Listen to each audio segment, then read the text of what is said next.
Nous allons prendre sur le thème de ce matin, c'est le lâcher-prise.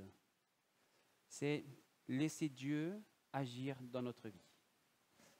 C'est vrai que avoir confiance en soi dans cette société est un point positif, que ce soit dans le travail, que ce soit dans nos vies de tous les jours. C'est quelque chose qui est bien d'avoir confiance en soi, de prendre des décisions, de manager une équipe, de manager une entreprise. Mais il se peut aussi que cette confiance en soi se transforme tout simplement en orgueil, se transforme aussi en gloire pour soi, en « moi je fais ça parce que je le fais, parce que je suis meilleur que les autres ». Et malheureusement, on le voit dans notre société, nos collègues avec qui nous sommes tous les jours, il se peut qu'on les écrase pour avoir une augmentation salariale, une progression dans le travail. Est-ce que tu peux me baisser les retours parce que c'est impossible? Je te demande pardon, s'il te plaît. Merci. Mais le Seigneur, lui, nous demande de lâcher prise. Parce que nous avons accepté, quand Jésus est rentré dans notre vie, de signer un contrat. Un contrat synalagmatique. Pour ceux qui ont déjà fait de la comptabilité, un contrat synalagmatique, c'est que les deux parties ont une obligation. L'obligation de Jésus, on le sait. Il a racheté notre vie. À la croix, il nous a aimés le premier et il nous a rachetés de nos péchés. Nous, notre obligation, être fidèle, tenir bon dans les difficultés, ne pas accuser le Seigneur parce que quand il y a des difficultés, c'est quand même lui des fois qu'on accuse assez rapidement. Il ne faut pas se cacher non plus. Mais être vrai avec lui. On l'a entendu ce matin, à travers le don spirituel d'Élodie, c'est vrai, cette image de cette montagne. Quand le Seigneur n'est pas avec nous, on se dit, ça y est, je ne peux plus rien faire, je suis perdu. Et pourtant, le Seigneur est avec nous à chaque instant, à chaque moment et à chaque décision que nous prenons, nous devons le consulter. Mon texte de ce matin se situe dans 1 Josué. Josué 1, verset 5.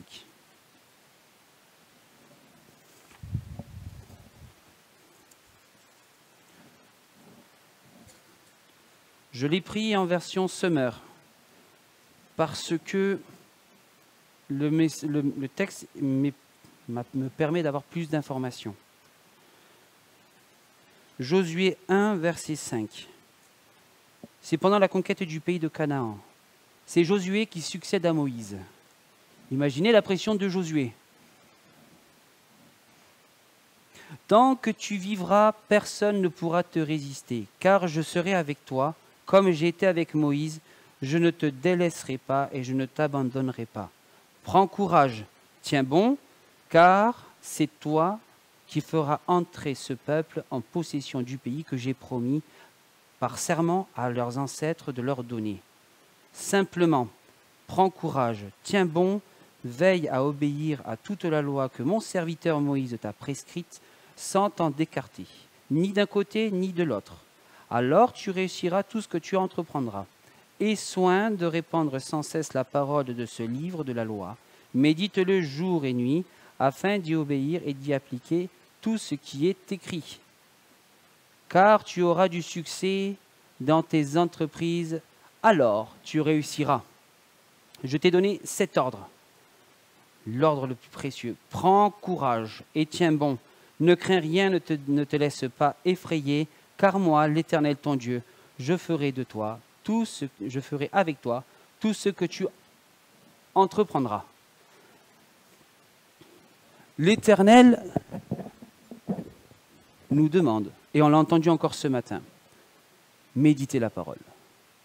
De ne pas la lire, mais de la comprendre, de saisir le sens profond, d'être inspiré par le Saint-Esprit pour lire la parole de Dieu.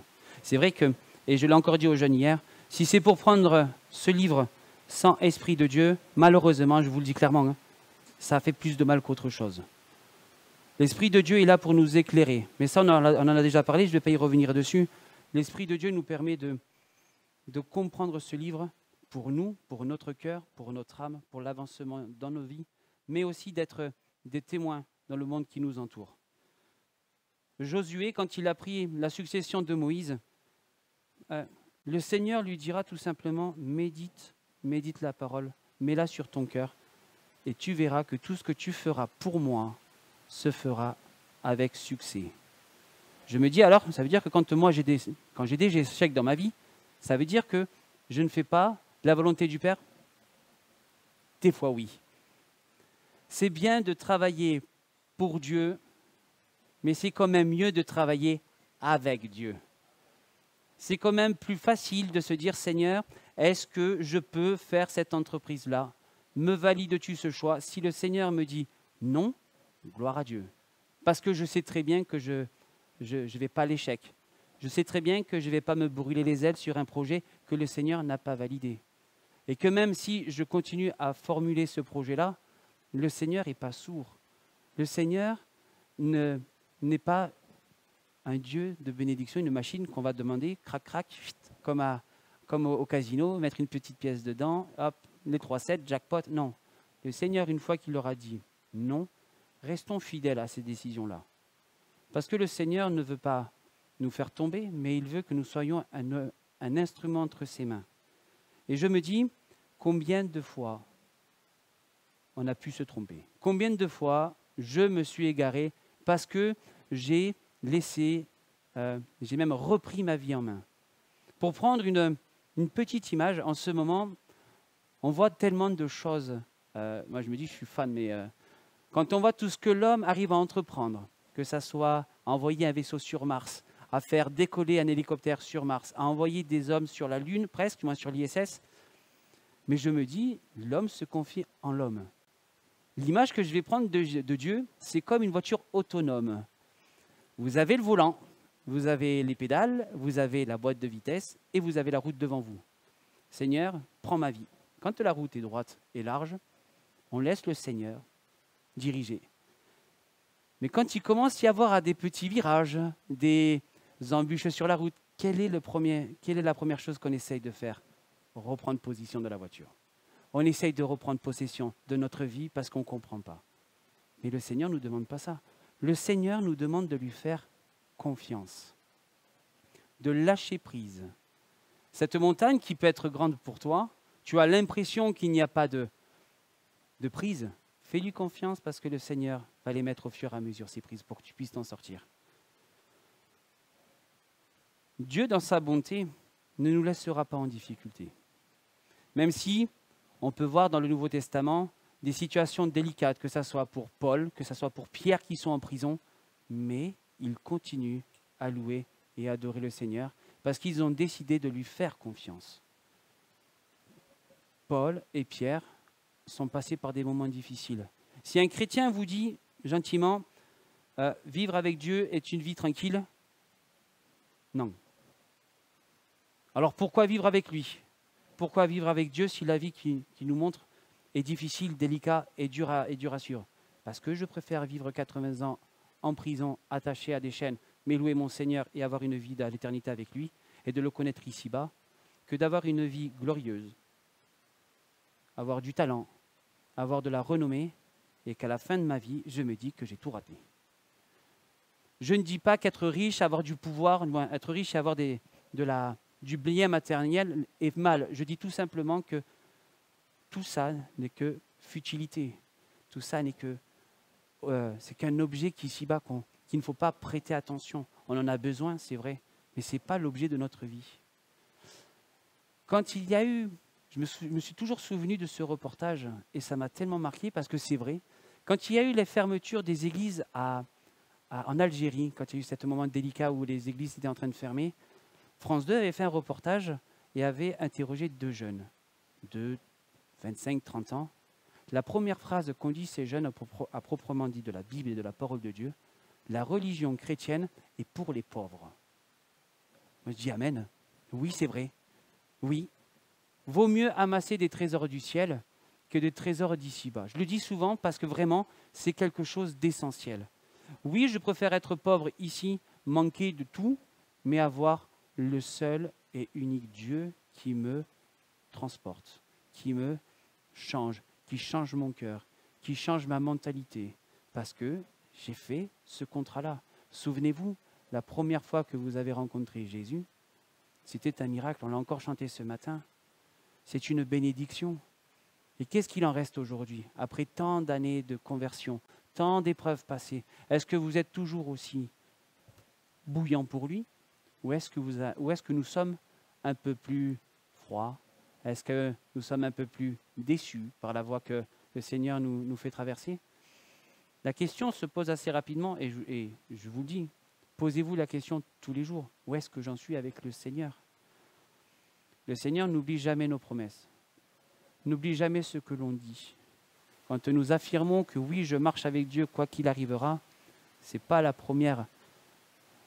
au premier souci qu'il faudra lâcher prise.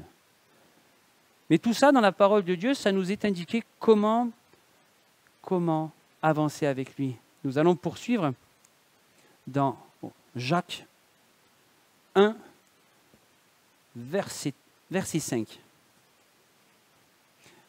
Jacques nous dit, « Si l'un de vous manque de sagesse, qu'il la demande à Dieu, et qui lui donnera, car il donne à tous généreusement sans faire de reproche. Il faut cependant qu'il la demande avec foi, sans douter, car celui qui doute ressemble aux vagues de la mer, agitées et soulevées par le vent. Qu'un tel homme ne s'imagine pas obtenir quoi que ce soit du Seigneur. Son cœur est partagé, il est inconstant de toutes ses entreprises. » Demandez de la sagesse. La sagesse nous permet d'avoir de la clairvoyance sur nos vies. Quand une attaque de l'ennemi arrive, nous devons être prêts à la contrer, être prêts à subir les coups, certes, mais à ne pas céder face à lui. On l'a encore entendu. Mais demandons avec foi si nous manquons de sagesse, si nous nous reposons sur notre propre intelligence. Parce que Dieu nous veut solides. Dieu nous veut vaillants, non pas pour notre gloire, mais pour la sienne, que nous soyons des témoins. Et oui, un chrétien doit former un autre chrétien. On l'a vu, on le sait. Regardez dans la nature, parce que c'est mon boulot forcément, regardez dans la nature, un pommier, quand il est dans la difficulté, il ne va pas continuer à pousser, mais il va former du fruit pour que ce fruit, il ait la graine pour une prochaine génération. Quand nous passons par la difficulté, nous formons du fruit pour l'éternel. Et je dis bien pour l'éternel. Oubliez la phrase « moi je crée du fruit pour moi je fais ceci pour moi ». Non. Quand l'ennemi va venir nous secouer comme un pommier, préparons-nous à résister à ce dernier. Mais notre but à nous, c'est vraiment être des témoins de la grâce du Seigneur. Parce qu'en ce moment, des repères, il n'y en a plus. Des liens familiaux sont déchirés. Des liens amicaux avec des frères et sœurs peuvent se mettre à zéro parce qu'il manque l'essentiel. Dieu. Il manque le renouveau de l'âme. Il manque le renouveau du Saint-Esprit dans nos vies. C'est bien d'avoir démarré tout feu, tout flamme. C'est bien d'avoir commencé un marathon comme si on commençait un sprint. Mais à la fin, le plus important, c'est d'arriver à la ligne d'arrivée. Le plus important, c'est de démarrer. Vaut mieux démarrer doucement, mais sûrement. Les petits doivent la connaître. Vaut mieux démarrer le lièvre et la tortue. Vaut mieux partir légèrement comme la tortue arriver à bon port que de faire le malin comme le lièvre. C'est vrai. L'homme n'a rien inventé, la preuve. C'est impressionnant. Aujourd'hui, il n'y a plus de repère. Le seul repère qui existe, c'est le Seigneur Jésus. C'est le seul qui permet de passer à travers les plus grandes tempêtes, les plus grandes difficultés. Imaginez-vous sur un paquebot. Il est beau, il fait 300 mètres de long, il est insubmersible. Le problème, c'est quand la mer a décidé de se déchirer, les vagues sont de 12 mètres et le plus beau paquebot ne peut pas résister à une telle tempête. Notre vie ressemble à quoi? Est-ce qu'elle ressemble à ce paquebot magnifique quand tout va bien? Ou est-ce qu'elle ressemble vraiment à un paquebot, mais avec une ancre si puissante que même les vagues les plus grandes ne peuvent pas l'atteindre? Je ne dis pas qu'il ne va pas y avoir des défaillances. Un chrétien n'est pas parfait. Un chrétien peut tomber dans l'erreur.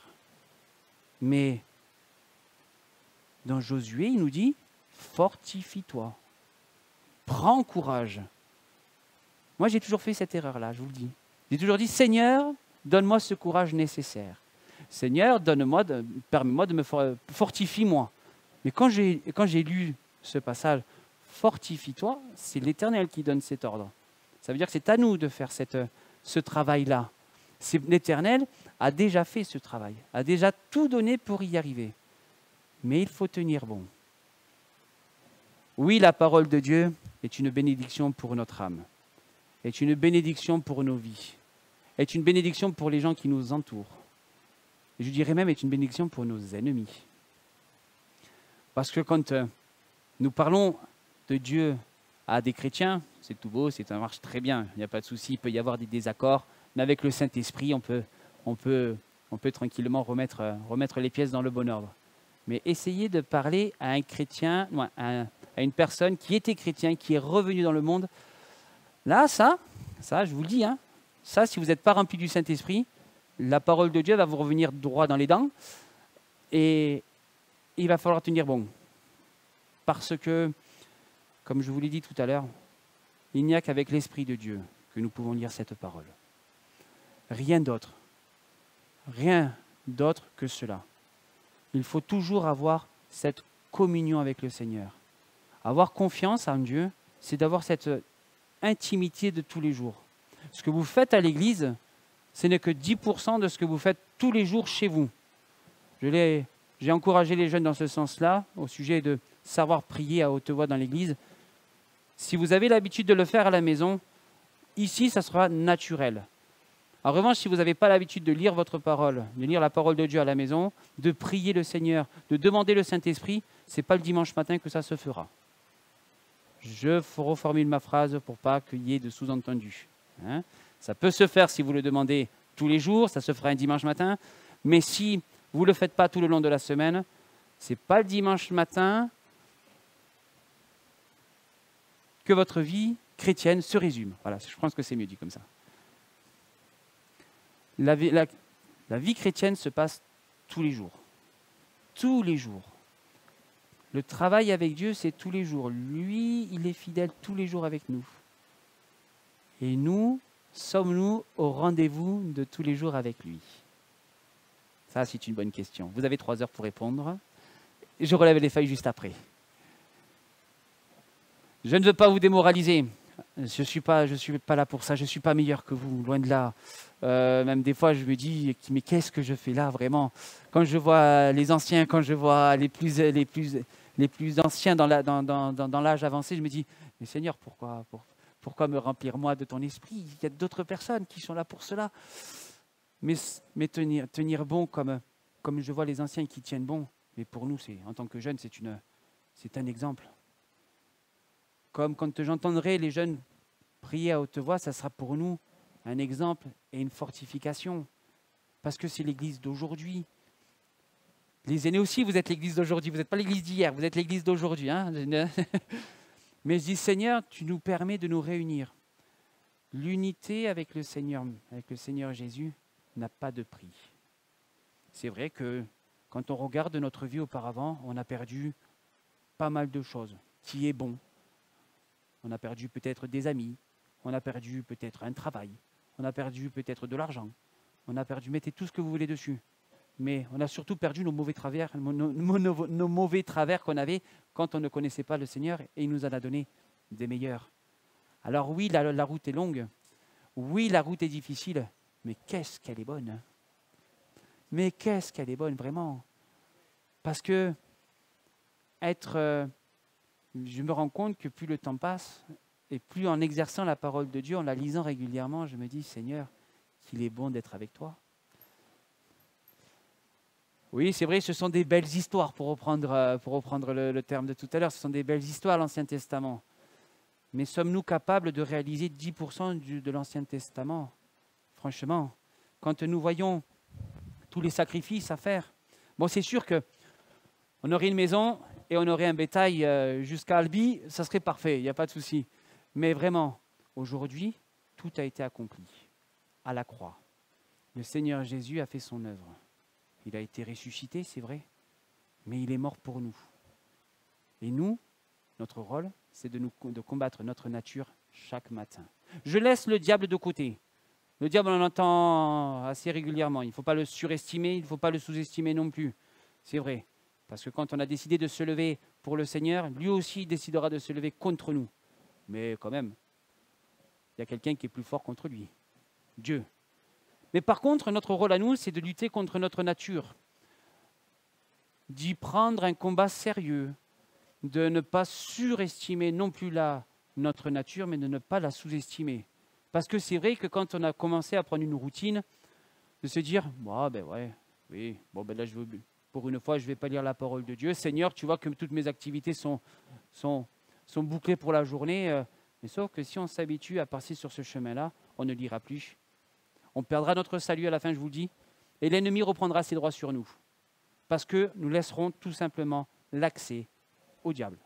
Mais ça, c'est notre faute. Si nous sommes en place, si nous sommes toujours en train de méditer la parole de Dieu avec son esprit, si nous sommes des vaillants et que nous veillons à notre salut, que nous prions, l'ennemi fera table rase. Et notre nature diminuera au fur et à mesure et l'Esprit de Dieu prendra davantage de place dans notre vie. Il est là notre rôle aussi, que le Seigneur puisse prendre davantage de place. Et plus le temps passe, et plus le Seigneur doit prendre davantage de place. Dans Matthieu 11,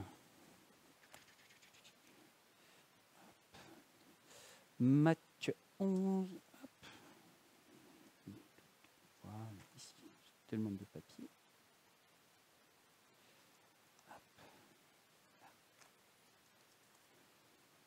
Matthieu 11, verset 28. C'est Jésus qui nous parle. Venez à moi, vous tous qui êtes accablés, sous le poids d'un lourd fardeau, je vous donnerai du repos. 28, Matthieu 12, verset 28, pardon. 12, verset 28. Non, 11, verset 28. 11. Prenez mon joug sur vous et mettez-vous à mon école, car je suis doux et humble de cœur, et vous retrouverez le repos par vous-même. Oui, mon joug est facile à porter, et la charge que je vous impose est légère. Pour conclure, ce passage-là, c'est parce que nous avons accepté le joug de Jésus sur nos vies qu'il est facile à porter. Imaginons que vous acceptez une décision qui vous pèse sur le cœur, vous allez avoir du mal à avancer. Vous allez avoir du mal à accepter cette décision-là. Le Seigneur ne nous force pas. Il tape à la porte de notre cœur. Et il est patient jusqu'à un moment où il reviendra et que sa patience aura des limites. Pour l'instant, nous sommes encore sous le temps de la grâce. L'ennemi, lui, par contre, fait du bruit. Lui, par contre, il a envie de démonter cette porte. Mais le Seigneur, mais combien de fois on prête plus attention dans nos décisions à celui qui fait du bruit qu'à celui qui n'en fait pas? Combien de fois nous voyons en ce moment, juste pour finir, à la télévision, combien il est plus important sur les médias de faire 1% de mauvaises nouvelles que 99% de bonnes nouvelles. L'ennemi se servira de cela. Parce qu'il fait du bruit, il porte une importance plus grande. Mais c'est faux. C'est faux. Le Seigneur est doux. Le Seigneur est agréable. Le Seigneur nous maintient en vie. Et il prend le temps de continuer à frapper aux portes de notre cœur, si ce n'est pas le cas, s'il n'est pas rentré en nous. Mais il ne fera jamais plus de bruit que nécessaire. L'ennemi, il faut le limiter à qu'il soit dehors. Prendre des coups, on en prendra. Et je pense que vous en avez pris comme nous on en a pris, et vous en prendrez encore. Et on n'est pas prêt d'en finir jusqu'à temps que le Seigneur Jésus reviendra. Mais il ne faut pas lâcher prise. Mettez toutes vos difficultés devant vos yeux. C'est vrai, il y en a beaucoup. Mais mettez aussi toutes les bénédictions que le Seigneur vous a données. Faites en ce moment, c'est le mot à la mode. Bénéfice-risque. C'est vrai. Le bénéfice-risque de croire en Dieu est quand même plus grand que de risquer sa vie à la perdre avec l'ennemi. Soyons forts, soyons fortifiés. Ne regardons pas le défaut de nos frères, de nos sœurs, de celui qui nous entoure. Ne les regardons pas. L'Église est formée d'impurs et d'imparfaits. Moi le premier, hein, moi je le suis. Hein, demande à mes parents, vous allez voir. Mais aujourd'hui, si on peut avancer et si une Église grandit, c'est qu'on prête plus attention à la qualité du Seigneur dans la vie de nos frères et sœurs que l'inverse. Et la parole nous sert à chaque instant. Et il faut tenir bon en toutes circonstances. Seigneur mon Dieu, je veux te louer et t'adorer, éternel mon roi, parce que encore une fois, Seigneur, c'est une joie de pouvoir partager autour de ta parole, Seigneur mon Dieu. Merci parce que c'est encore toi que nous voulons louer et adorer. Nous voulons être persévérants avec toi, Seigneur mon Dieu. Et je te prie ce matin que les cœurs soient disposés à garder cette parole, Seigneur mon Dieu. Oui, nous voulons être fortifiés en ton nom. Nous voulons être conduits par toi, Seigneur, et nous voulons tenir bon, Seigneur mon Dieu. Sois béni pour nos frères et sœurs qui sont réunis, mais aussi ceux qui sont sur Internet, qui entendront ce message, Seigneur mon Dieu. Et Seigneur mon roi, sois encore au sein de notre vie la pièce maîtresse, Seigneur mon Dieu, cette clé de voûte que nous avons besoin pour former tant de projets pour ta gloire, Seigneur mon Dieu, et non pas pour la nôtre. Sois béni, sois glorifié, Seigneur mon Dieu. Amen.